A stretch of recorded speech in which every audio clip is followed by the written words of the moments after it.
Alright there. Hi guys, my name is Wilfred and I am a senior math tutor. I'll be covering 9 questions related to integrals and derivative and calculus in general. If you have any other problems with calculus, please submit them through OneClass and we'll try to get to them as soon as possible. And other than that, let's just jump right into it. Okay, so the first question reads, find the average value of the function over the given interval and all the values of x in the interval for which the function equals its average value. Okay, so they're asking us to look for the average value of this function across this interval. Let's say, usually when you're calculating average, right, you're going to take the sum of all your values and divide it by the total number of values, right? So usually, just for illustration, average would equal the sum of all values. All values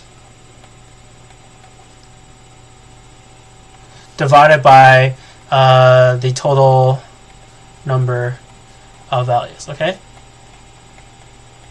So when they're asking us for the average value of the function over an interval, they're asking us to add up all the values of f of x at each little point of the interval, right?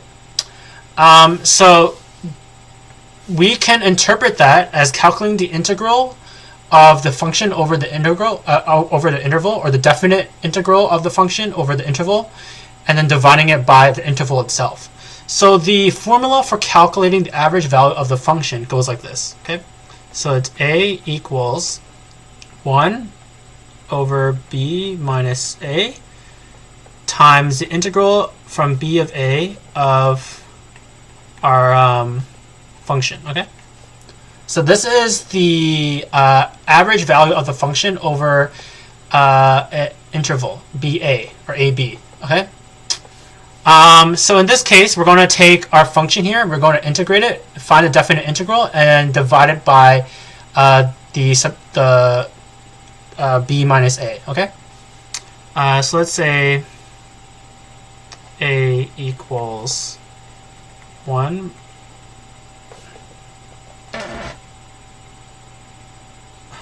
yeah, my lines are not good today. Alright, so 2 minus negative 2. Okay, so that's the interval here, right?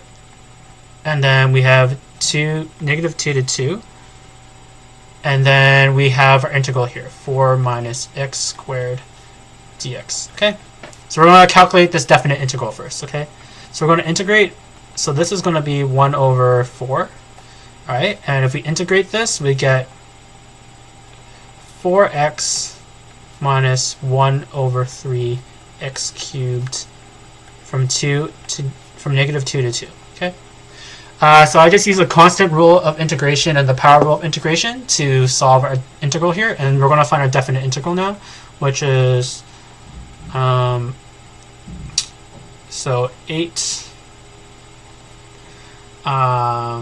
minus 8 over 3